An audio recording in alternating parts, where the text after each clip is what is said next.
Muito bem, voltamos a falar direto da página do Jornal Visão Espírita no YouTube e no Facebook para mais uma gota de Espiritismo, mais uma gota de O Livro dos Espíritos, livro quarto, capítulo segundo, o último capítulo do Livro dos Espíritos, Penas e Gozos Futuros é o título do capítulo. O item que nós estamos estudando é Natureza das Penas e Gozos Futuros. Natureza das Penas e Gozos Futuros. Questões 974 e 974A, 974 e 974A. Se você puder compartilhar, curtir e comentar esse vídeo, você ajuda na divulgação da doutrina espírita. Nós não ganhamos nada com o vídeo, é apenas para a divulgação mesmo da doutrina. Vamos estudar? Então vamos lá. Questão 974. De onde vem a doutrina do fogo eterno? A história de que está pegando fogo no inferno. Isso não é uma coisa só de uma parte do mundo, mas se nós buscarmos qualquer tipo de religião, a gente vai ver que tem sempre um sofrimento desse tipo envolvendo fogo, né? Envolvendo fogo, envolvendo a ideia de que vai queimar, envolvendo a ideia de que vai acontecer alguma coisa que pelas chamas, porque quando essas religiões foram montadas, foram moldadas, qual era a situação mais destrutiva, o que mais destruía, o que é que acabava com tudo, o que é que depurava? Era o fogo, né? Hoje em dia também, mas a gente vê bombas de outros tipos, sofrimentos de outros tipos que dá até para se imaginar algum tipo de tortura.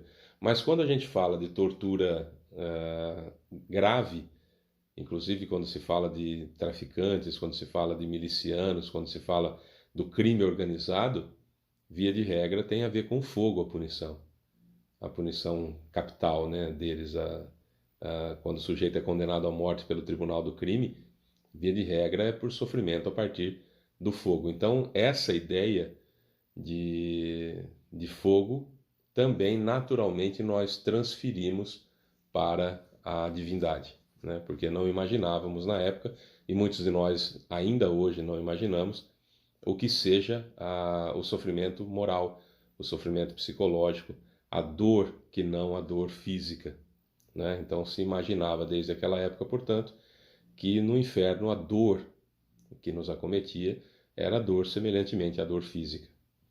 De onde vem a doutrina do fogo eterno? Resposta: imagem tomada por realidade, como tantas outras coisas. 974A. Mas esse temor não pode surtir um bom efeito?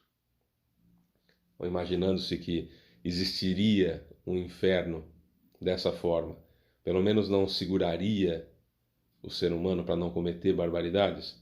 E a resposta dos espíritos, estamos falando aqui do espírito de verdade, que é o próprio Cristo, o próprio Jesus, e os prepostos dele, evidentemente que a resposta vai ser fabulosa. E a resposta é: vede se serve de freio, inclusive entre aqueles que o ensinam. Se ensinais coisas que mais tarde a razão pode rejeitar, causareis uma impressão que não será durável nem salutar. Então, essa ideia de que Deus puniria em espírito, utilizando matéria para isso, já é um contrassenso, né? E segundo, que ninguém de fato, acredita em inferno. Você pode até achar que existe, ter lá nos seus delírios a pessoa mais fanática religiosa, alguém que esteja começando na religião, uma pessoa mais jovem que esteja entendendo agora, começando a engatinhar na justiça divina, imaginando que Deus puniria eternamente alguém por um erro cometido, por mais grave que fosse, com a eternidade de sofrimento. Aos pouquinhos a gente vai saindo dessa situação e a razão não concebe isso.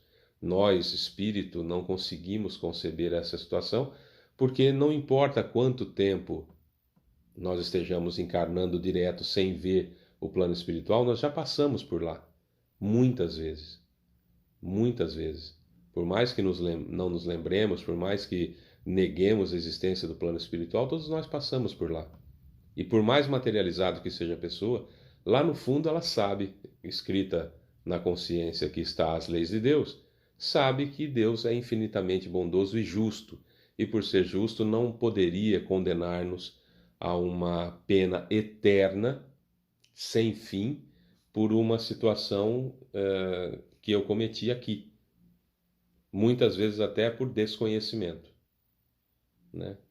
Então, por mais que a pessoa seja um assassino em série, um serial killer, que matou aí um monte de pessoas, ainda assim não justifica a eternidade, ainda assim não justifica eternamente no sofrimento absurdo de queimando sem se consumir pela eternidade. Isso não é cabível, até porque se nós pegarmos qualquer lei de qualquer país, principalmente aqui do Ocidente, nós vamos encontrar algumas situações do tipo: a pena não pode ser maior do que o crime.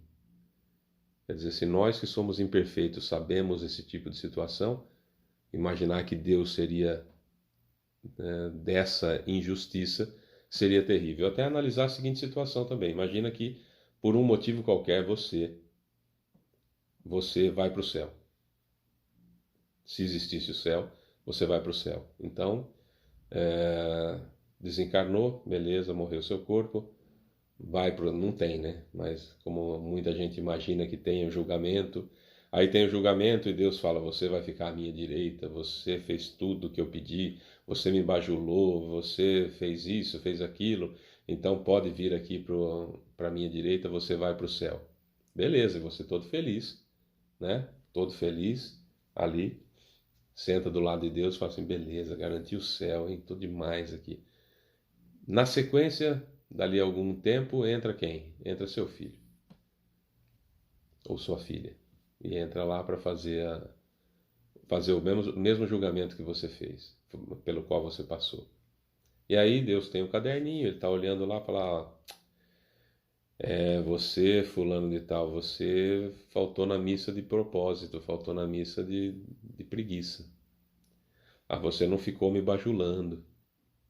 Você cometeu um erro lá em 1980, um erro grave aqui, então eu vou mandar você para o inferno. Como é que você vai ficar? Como que vai existir felicidade para você? Como que você vai reagir a essa felicidade de estar no céu, se o seu filho ou sua filha vai para o inferno? E aí, a situação é, lá no céu, você sabe que é para sempre, nunca mais, eternamente, em sofrimento, e você de boa lá no céu. Você vai ficar de boa e vai olhar para Deus e falar assim: não, beleza, Deus, é isso aí mesmo. Fazer o quê? A pessoa, né, acabou fazendo a bobagem, então será que existe alguém nessa situação? Será que existe alguém nessa circunstância? Como ficam as portas das penitenciárias aos domingos, aos dias de visita? Lotado de mães, né? Que não abandona o filho nem na cadeia, que vai lá ver como é que tá, muitas vezes até com o sujeito sendo ingrato com ela e maltratando-a, nem querendo que ela volte lá naquela situação, para vê-lo naquela situação. Ah, Deus é pior do que uma mãe de bandido. Ah, tá, entendi. É esse tipo de coisa que a gente não entende mais como sendo normal, como sendo natural. E o Espiritismo vem elucidar.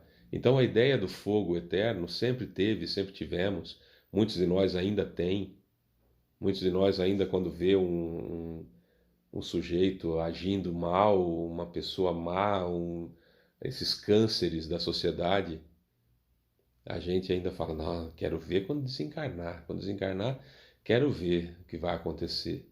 Porque a gente ainda tem a ideia de que o sofrimento é pós-mortem e não aqui, encarnado, colhendo aquilo que plantou, não é?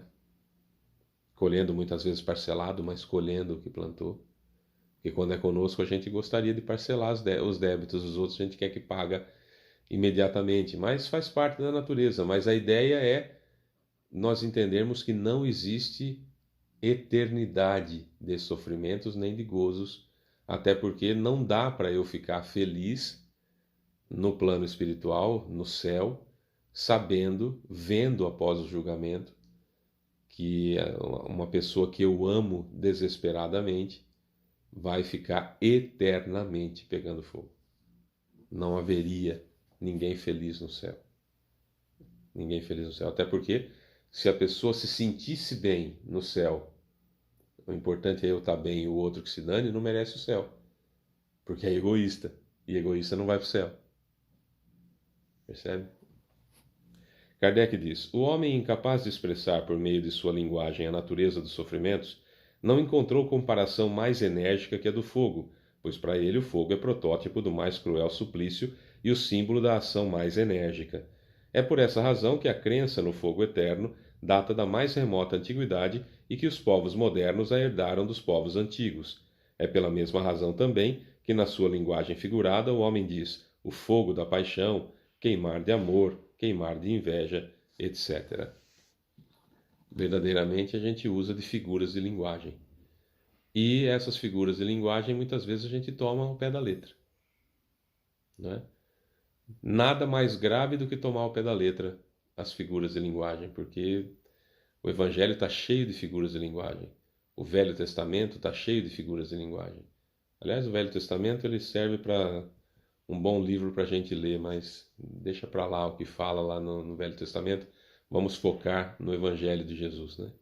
Isso sim, essa parte sim é extremamente interessante e vamos tentar vivenciá-la.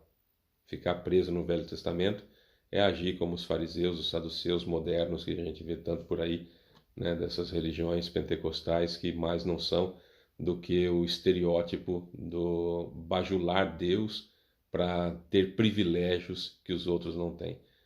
Religião separatista que coloca você como mais importante aos olhos de Deus do que o outro, fatalmente está incorrendo num erro gravíssimo, incompatível com o Evangelho. Por isso que eles deixam um pouco de lado o Evangelho e ficam no Velho Testamento, porque lá sim aparece um Deus estranho, um Deus que, se ele tem vários filhos, ele ajuda um filho a matar os outros.